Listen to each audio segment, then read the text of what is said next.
Chiudo questa mia relazione e poi finalmente le domande con un discorso di quel signore che è stato ministro della difesa e che certi segreti io sono certo che lui li conosceva bene.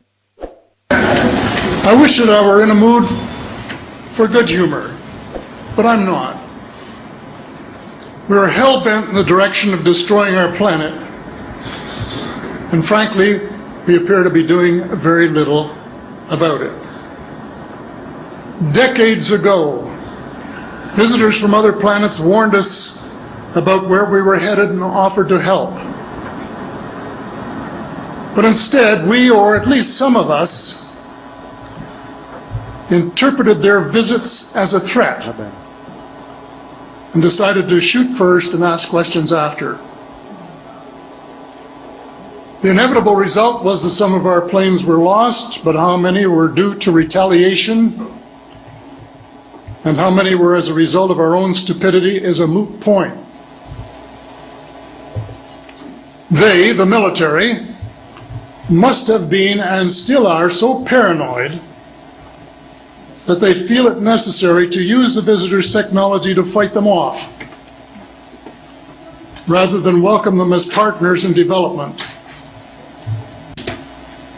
Stephen has said that talking about UFOs is passé, and that we should be talking or limiting our talk to exopolitics. Well, Stephen, I agree with you in theory, but in reality we have a problem when official US policy insists that UFOs don't exist.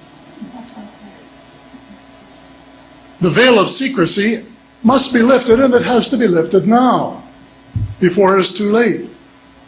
It is ironic that the US should be fighting monstrously expensive wars in Iraq and Afghanistan, allegedly to bring democracy to those two countries, when it itself can no longer legitimately claim to be called a democracy, when trillions, and I mean thousands of billions of dollars have been spent on projects about which both the Congress and the Commander-in-Chief have been kept deliberately in the dark.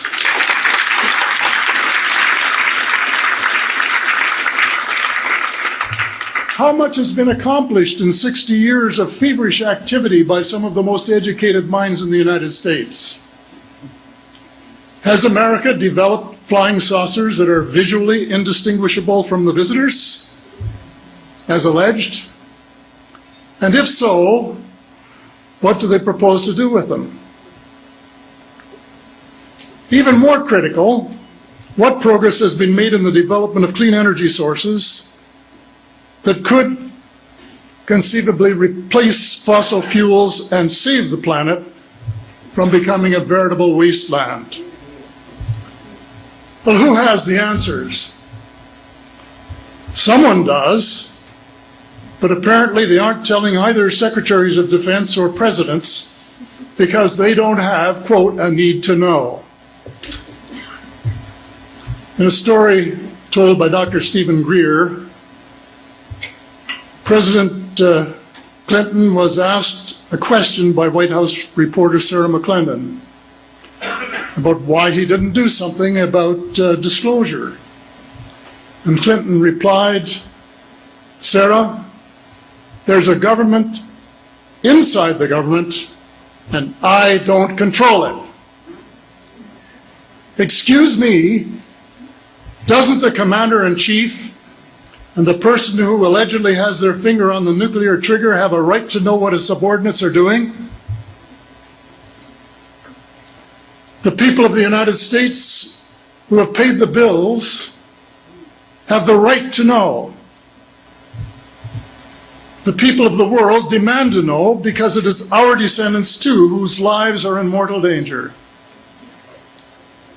It is time for the people of the United States to launch a new war against the evil of lies, deceit, and darkness, and go all out to win the victory of truth and transparency and light. Thank you.